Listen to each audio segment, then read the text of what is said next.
नमस्कार, स्वागत है आप सभी का द इकोनॉमिस्ट में। तो कैसे हैं आप सब? आशा करता हूं कि आप सब बढ़िया हैं। तो चलिए लेक्चर की शुरुआत करते हैं। तो जो बाइडेन जो कि अमेरिका के राष्ट्रपति हैं, उन्होंने सैंक्शंस लगा दिए हैं रशिया के ऊपर।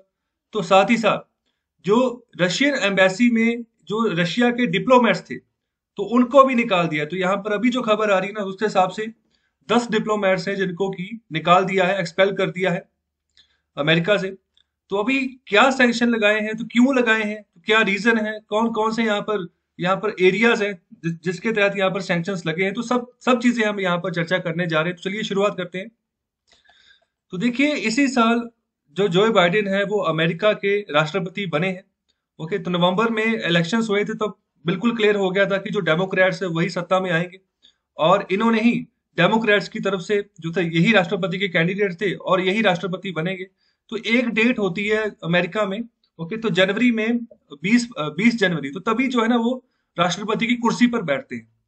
और जब वो कुर्सी पर बैठे तो शुरुआत पहले दिन ही उन्होंने ना काफी सारे ऑर्डर जारी कर दिए। तो काफी इन्वेस्टिगेशन जो थी ना वो जारी कर दी रशिया के खिलाफ, अलग अलग मुद्दों पर, कि क्या रशिया ने इलेक्शंस में कोई हस्तक्षेप किया है, जो यूएस में इलेक्शन हुए हैं अभी भी, और जो पिछली बार 2017 में हुए थे जब डोनाल्ड ट्रंप आए थे चुनकर, तो क्या तब भी रशिया सपोर्ट कर रहा था इलेक्शंस में, या किसी तरीके की हेराफेरी कर रहा था।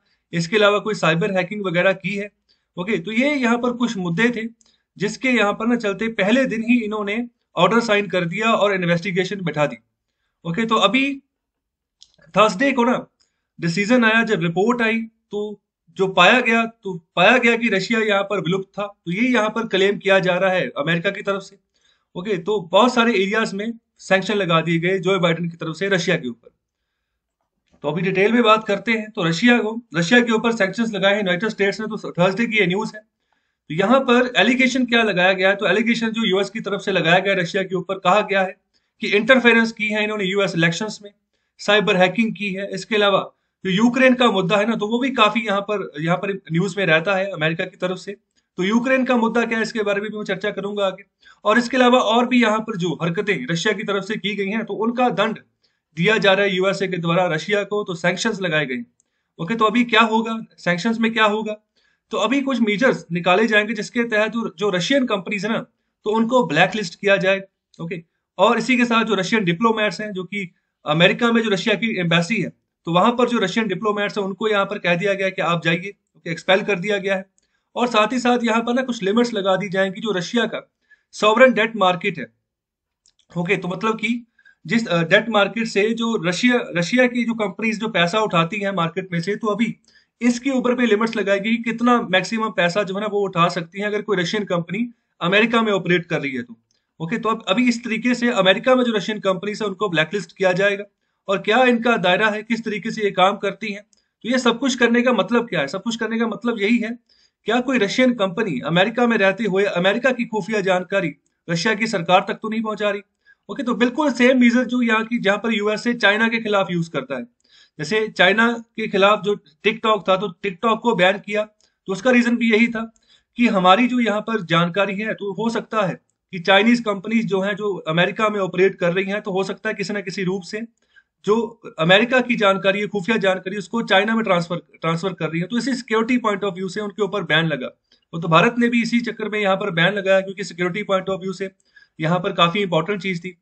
ओके, तो अभी रशियन कंपनीज को ब्लैकलिस्ट किया जाएगा। मतलब उनको ब्लैकलिस्ट करेंगे जिनके ऊपर शक है कि इन्होंने कोई इंफॉर्मेशन एक जगह से दूसरी जगह रशिया में ट्रांसफर की है, और किसी ना किसी तरीके से यूएस इलेक्शन में इंटरफेरेंस की है। तो आगे बात करते हैं। तो अभी इसके अलावा और क्या बात कही गई है, तो इसके अलावा जो प्रेसिडेंट जो बाइडन है, उन्होंने एक एग्जीक्यूटिव ऑर्डर जारी किया जिसके तहत उन्होंने यूएस गवर्नमेंट को ऑथोराइज कर दिया है कि रशियन इकोनॉमी का कोई भी सेक्टर जो है ना उसके ऊपर सैंक्शन लगा सकती है यूएस गवर्नमेंट। ओके, तो ये एग्जीक्यूटिव ऑर्डर प्रेसिडेंट के द्वारा जारी कर दिया गया है।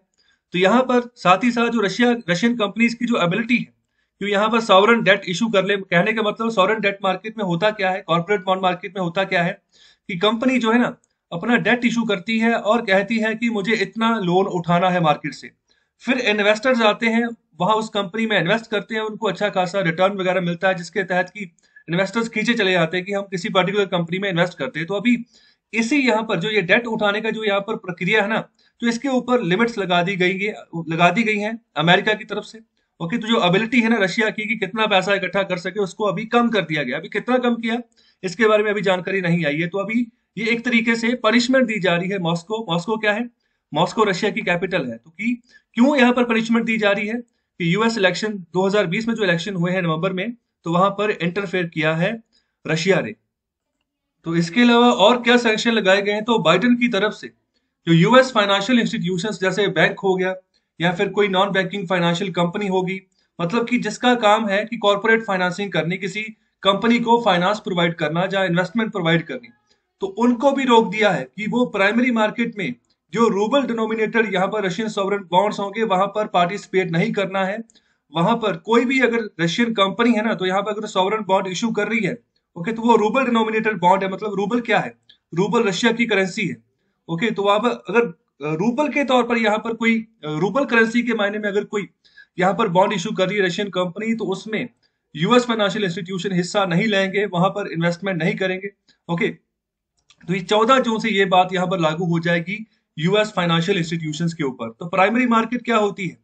प्राइमरी मार्केट का मतलब होता है जहां पर कोई भी कंपनी अपने बॉन्ड्स को सेल करती है, अपने स्टॉक सेल करती है, अपने शेयर सेल करती है। ओके, और आईपीओ के तहत जो है ना पैसा उठाती है। तो आईपीओ क्या होता है? Initial public offering. ओके, तो यहाँ पर क्या होता है कि कोई भी कंपनी बोल देती है इन्वेस्टर्स को, एक यहाँ पर लिमिट बना देती है कि मैंने इतना डेट जो है ना इकट्ठा करना है जो है मार्केट से, तो फिर इन्वेस्टर्स जो है ना इन्वेस्ट करते हैं, तो इसी को हम आईपीओ बोलते हैं। Okay, initial public offering. Okay, इसके अलावा और क्या सेक्शंस लगाए हैं? इसके अलावा जो यूएस की ट्रेजरी है, तो जैसे हम खजाना बोलते हैं ना, हमारा फाइनेंस है, फाइनेंस मिनिस्ट्री हो गया, तो बिल्कुल उसको यहाँ पर यूएस ट्रेजरी बोलते हैं। तो ट्रेजरी का मतलब ही खजाना ही होता है। तो उन्होंने यहाँ पर 32 के आसपास जो एंटाइटीज है उनको ब्लैकलिस्ट किया है, और साथ ही साथ जो इंडिविजुअल्स हैं, ओके, जो लो पर्सन है, उनको भी यहाँ पर जो है ना ब्लैकलिस्ट किया गया है। तो यहाँ पर क्यों ब्लैकलिस्ट किया है? तो इसलिए किया है कि ऐसा पाया गया है कि इन्होंने जैसे जैसे रशियन गवर्नमेंट ने इनको बताया है ना, कि डायरेक्ट किया कि आपने ऐसे ऐसे काम करना है जब यूएस प्रेसिडेंशियल इलेक्शन चल रहे होंगे, तो उन्होंने वैसा ही करके दिखाया है। ओके, तो कहने का मतलब कि जो रशियन गवर्नमेंट थी ना, जैसे उन्होंने कहा वो बिल्कुल उसी तरीके से इन 32 लोगों ने, 32 एंटाइटीज और इंडिविजुअल्स ने हस्तक्षेप किया है यूएस प्रेसिडेंशियल इलेक्शंस में। और साथ ही साथ यहाँ पर और भी यहाँ पर काम किए हैं, acts of disinformation and interference, मतलब कि गलत जानकारी बताई गई है और साथ ही साथ इंटरफेयर किया गया है।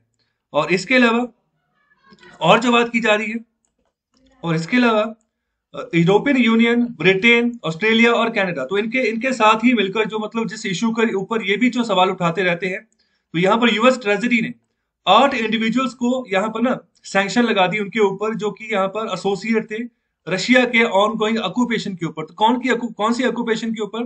तो हाल ही में जो क्रीमिया क्रीमिया नाम का क्षेत्र है ना, तो उसके ऊपर यहाँ पर उसको उसको हथिया लिया है रशिया ने। किससे हथियाया है?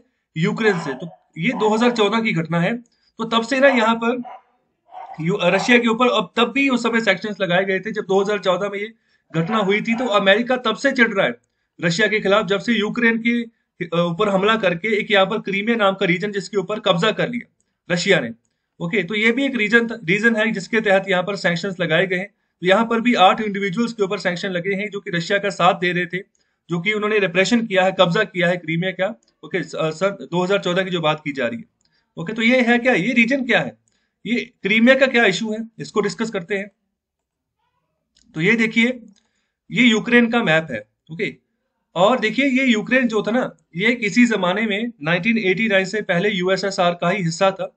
तो यहाँ पर रशिया, यूक्रेन, ये बेलारूस, ओके, मोल्डोवा, उसके ऊपर यहाँ पर लिथुआनिया, एस्टोनिया, ओके, तो लातविया, इस तरह के ये नाम की यहाँ पर देश आते हैं। तो ये सभी के सभी जो है ना यूएसएसआर का पार्ट थे। ओके, तो ये 1989 में विघटन हो गया। विघटन इसलिए हो गया क्योंकि ये सभी इकट्ठे मिलके ना 15-16 मुल्क थे जो कि स्टेट इकोनॉमी का मॉडल फॉलो करते थे, कि यहाँ पर कैपिटलिस्टिक इकोनॉमी का कोई मतलब कि फायदा नहीं है। जैसे अमेरिका कैपिटलिस्टिक जो है इकोनॉमी का मॉडल फॉलो करके चलता है, कि जो भी करोड़पति बंदा है ना, जिसके पास भी ज्यादा पैसा है, वो इकोनॉमी में पैसा लगाए, जॉब क्रिएट्स करे, कोई कंपनी खोले, कोई रेस्टोरेंट खोले, या फिर कोई मैन्युफैक्चरिंग प्लांट लगाए। तो ये सोच रख के ना अमेरिका अपनी इकोनॉमी को बढ़ाता है। लेकिन ये वाले जो लोग थे यूएसएसआर वाले, ये स्टेट इकोनॉमी का मॉडल फॉलो करते थे कि जो भी कुछ करेगी सरकार करेगी। ओके, तो बेशक देखो, अगर एक बिस्किट का पैकेट अगर 10 रुपए का आ रहा है ना, तो आम आदमी 10 रुपए नहीं खर्च पा रहा है, तो सरकार कहेगी मैं 5 रुपए की अवेलेबल करवाऊंगी वो चीज। जैसे हमारे यहाँ पर सिलेंडर्स मिलते हैं, गैस सिलेंडर्स, हालांकि वहां पर काफी कम सब्सिडी होती है, लेकिन मिलती है, सरकार देती है सब्सिडी। ओके, तो बिल्कुल हर एक चीज के ऊपर ये सब्सिडी देते हैं। ओके, इस तरीके से ये मॉडल चलाते हैं, लेकिन ये मॉडल फेल हो गया।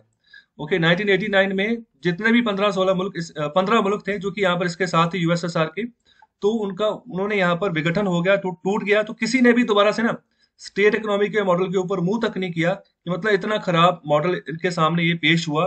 तो ये भी सभी फिर कैपिटलिस्टिक मॉडल और मॉडल की ओर ही बढ़ते गए। और भारत में भी ना मिक्स्ड मॉडल है। भारत में मिक्स्ड इकोनॉमी कहते हैं भारत की इकोनॉमी को, जहां पर कैपिटलिस्टिक भी है। आप देखो रतन टाटा है, मुकेश अंबानी है, बिरला है। ओके, इसके अलावा यहाँ पर गवर्नमेंट भी काम करती है। तो अगर हमें गैस सिलेंडर थोड़ा सस्ते दाम में मिलता है तो सरकार का भी वहां पर इंटरफेरेंस है। ओके, तो ये मतलब मिक्स्ड इकोनॉमी हम कहते हैं इंडिया को। अभी देखो यूक्रेन का क्या मुद्दा। तो यूक्रेन का देखो, ये पूरा का पूरा यूक्रेन ये हिस्सा टूटा। ओके, अभी रशिया के साथ इसका बॉर्डर है। और ना यहाँ पर एक रीजन है यूक्रेन का, क्रीमिया। ओके, तो अभी 2014 में ना इसी पूरे रीजन को, जो कि ये मतलब हाईलाइट हुआ है ना, तो इसी पूरे रीजन को रशिया ने हथिया लिया यूक्रेन से। ओके, तो इसको हथियाने का रीजन क्या था? तो यहाँ पर ना देखो, यहाँ पर जो पोर्ट पड़ता है ना क्रीमिया में, तो यहाँ पर एक बंदरगाह है जो कि रशिया को ना 12 महीने की कनेक्टिविटी देती है पूरी दुनिया के साथ। ओके, तो इसके अलावा एक ही यहाँ पर बड़ा पोर्ट है रशिया का, ये ऊपर इस साइड पड़ता है, सेंट पीटर्सबर्ग। ओके, तो मैं बड़े मैप में आपको दिखाता हूँ। तो इस मैप को देखिए, ये है हमारा भारत। ओके, तो इस साइड जाते हैं, जब ऊपर जाते हैं तो यहाँ पर रशिया आता है, ये रशिया आ गया। और देखो ये इसकी कैपिटल है मॉस्को। ओके, तो इसके साथ ही इसका सबसे बड़ा शहर आता है, ये वाली साइड सेंट पीटर्सबर्ग। जी, और यहाँ पर एक बंदरगाह है, पोर्ट है। ओके, तो ये जो बंदरगाह है ना, यहाँ पर होता क्या है कि कुछ समय तक यहाँ पर ये चलती रहती है, और कुछ समय तक ना यहाँ पर इस एरिया में बर्फ जम जाती है, जिससे कि अगर कोई भी सामान रशिया ने एक जगह से दूसरी जगह पहुंचाना ना, तो उसमें दिक्कत आती है रशिया को। ओके, तो पूरी बर्फ जम जाती है, जिससे यहाँ पर 12 महीने ट्रेड करना ना आसान नहीं रहता है रशिया के लिए। तो काफी यहाँ पर टफ काम हो जाता है। तो ये वाला रीजन देखिए, ये सेंट पीटर्सबर्ग है, ये बाल्टिक सी पड़ता है ये सारा एरिया। ओके, तो मतलब ये जम जाता है, सर्दियों में जम जाता है, तो यहाँ पर बर्फ काफी रहती है। तो रशिया के पास कोई और रास्ता नहीं था कि जिससे कि वो 12 महीने ट्रेड कर सके बाकी दुनिया के साथ, जिसके चलते इसने, ये है यूक्रेन। ओके, तो ये है यूक्रेन का क्रीमिया वाला रीजन। तो इसको हथिया लिया था, कब्जा कर लिया इसके ऊपर 2014 में। तो यहाँ पर सेवास्तोपोल करके ये एरिया है जहां पर पोर्ट पड़ता है, और ये ना 12 महीने चलता है। तो ये भी दुनिया, पूरी दुनिया से कनेक्ट कर देता है रशिया को। तो ये ब्लैक सी में पड़ता है। ओके, तो ये इस्तांबुल का रीजन, तो यहाँ से भी रास्ता निकल कर इधर से होकर जो है ना, आप जो है ना मेडिटेरियन सी में चले जाते हो। और इसके अलावा ये यहाँ पर स्यूज कनाल पड़ती है, स्यूज कनाल से होते हुए जो है ना आप सीधे भारत की ओर आ सकते हो। तो ये मुंबई वाला पोर्ट आ गया। तो ये रास्ते हैं। ओके, तो जो कि रशिया को फायदे पहुंचाते, तो ये एक बेटर रीजन रहा था, जिसके तहत जो है इसको इसके ऊपर कब्जा कर लिया, क्रीमिया के ऊपर रशिया ने। जिसके बाद जो है ना पहले G8 यहाँ पर नाम का ग्रुप होता था, तो उससे यहाँ पर रशिया को बाहर निकाल दिया गया, G7 बन गया। ओके, G7 ग्रुप बन गया। तो ये इसलिए किया गया कि रशिया को सबक सिखाया जाए कि आप अगर वर्ल्ड की बड़ी बड़ी इकोनॉमिक्स के साथ अगर सही तरीके से नहीं चलोगे तो आपको पीछे भी किया जा सकता है। ओके, तो ये भी कुछ रीजन रहे हैं सैंक्शंस लगाने के। और इसके अलावा ये भी देखिए, ये यूक्रेन से ना एक नदी बहती हुई जाती है जिसका नाम है डनाइपर रिवर। ओके, यूक्रेन की कैपिटल क्या है? कीव करके, तो ये इसका नाम है। ओके, तो ये भी ध्यान रखें, ये भी न्यूज में है, तो इसके रिगार्डिंग क्वेश्चन पूछा जा सकता है। इसके आसपास की कंट्रीज कौन सी है? बेलारूस है, पोलैंड है, चेकोस्लोवाकिया है, हंगरी है, रोमानिया है, मोल्डोवा है। ओके, तो ये डनाइपर नदी का भी नाम याद रखें। तो इसी नदी से ना यहाँ पर कैनाल निकालकर क्रीमिया को पानी की सप्लाई देता था यूक्रेन। ओके, तो अभी जब रशिया ने कब्जा कर लिया ना, तो यूक्रेन ने भी क्या किया, ये वाली कैनाल जो थी ना यही बंद कर दी।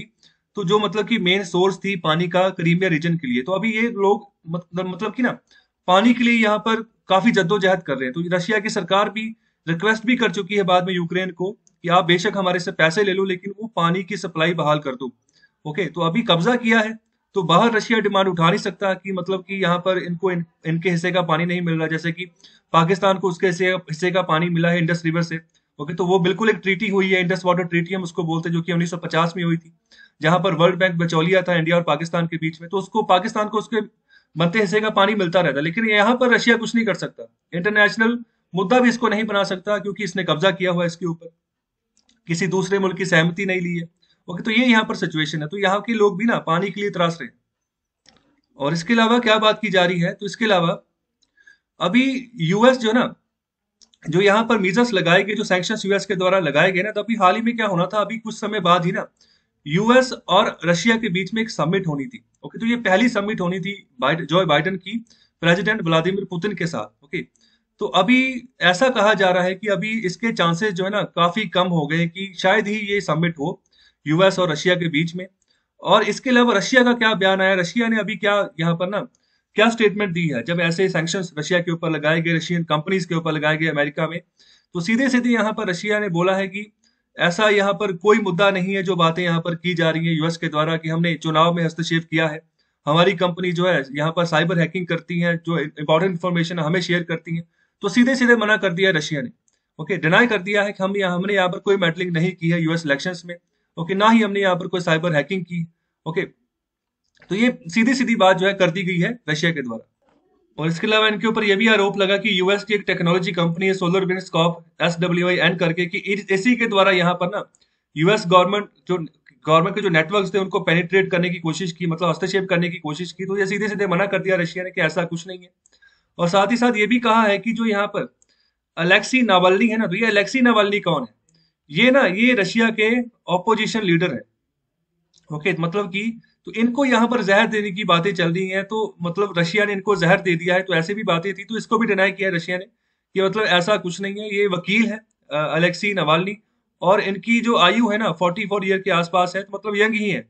और मतलब कि रशिया की जो सरकार है ना, तो उसके खिलाफ इन्होंने अभी हाल ही में बहुत बड़ा प्रोटेस्ट किया था रशिया की जो राजधानी मॉस्को है वहां पर।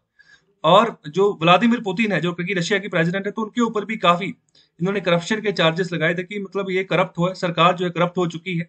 जिसके तहत काफी बड़े पैमाने पर प्रोटेस्ट इन्होंने किया था, जो है ना बावजूद जिसके चलते ये न्यूज में आ गई, पूरी दुनिया के मतलब सामने आ गई कि रशिया की यहाँ पर जो कम्युनिस्ट सरकार है उसके भी खिलाफ कोई बोलने वाला है रशिया में। ओके, तो अलेक्सी नावाल्नी, तो अभी क्या इनको जहर दिया गया, हाल अभी इनको जेल में रखा गया है। ओके, तो अभी क्या सिचुएशन है इसके बारे में रशिया ने कोई भी न्यूज नहीं दी है। और इसके अलावा एक और एलिगेशन रशिया के ऊपर था कि जो अफगानिस्तान में जो यूएस ट्रूप्स लगाए हुए हैं अमेरिका ने, तो वहां पर ना उसके ऊपर भी यहाँ पर बाउंटीज लगता है, यहाँ पर रशिया इनाम रखता है कि मतलब कि किसी यहाँ पर पर्टिकुलर सोल्जर के ऊपर इनाम रखा जाएगा कि अगर उसको के मार के आएगा ना, तो रशिया की सरकार जो है इस पर्टिकुलर बंदे को इतने यहाँ पर डॉलर्स का इनाम देगी। तो ये भी एलिगेशन लगाए गए हैं यूएस की तरफ से रशिया के ऊपर, तो रशिया ने इसको भी डिनाई किया है। रशिया ये भी कह रहा है कि मतलब मैंने यहाँ पर कोई बाउंटीज वगैरह का काम नहीं किया है। ओके, तो अफगानिस्तान में जो भी यूएस के सोल्जर्स हैं, तो उसके उसके साथ हमारा कोई लेना देना नहीं। तो ये था पूरा का पूरा सिनेरियो जहां पर जो बाइडेन ने एक तरह से रशियन इकोनॉमी को हिलाने की यहाँ पर बात कर रहे हैं वो। ओके, मतलब जिस तरीके से यहाँ पर सैंक्शंस पुट कर दिए गए, लगा दिए गए हैं रशियन कंपनीज के ऊपर, यहाँ पर जो डिप्लोमेट्स हैं उनके ऊपर, या इसके अलावा जो यहाँ पर संदिग्ध पाए गए हैं जो कि यहाँ पर इंटरफेरेंस कर रहे थे यूएस इलेक्शंस में, तो मतलब उनको उनके ऊपर भी सैंक्शंस लगा दिए। तो अभी आने वाले समय में क्या इसका रिजल्ट होगा, रशिया कैसे रिस्पॉन्ड करेगा, तो जो भी यहाँ पर न्यूज आएगी तो मैं आपके सामने रखूंगा। ओके, उसके उसके ऊपर भी हम चर्चा करेंगे। तो आज का लेक्चर आपको कैसे लगा, तो मुझे कमेंट बॉक्स में फीडबैक आप जरूर दें, और शेयर करें इस लेक्चर को ज्यादा से ज्यादा, लाइक करें, चैनल को सब्सक्राइब करें। बहुत बहुत शुक्रिया, धन्यवाद।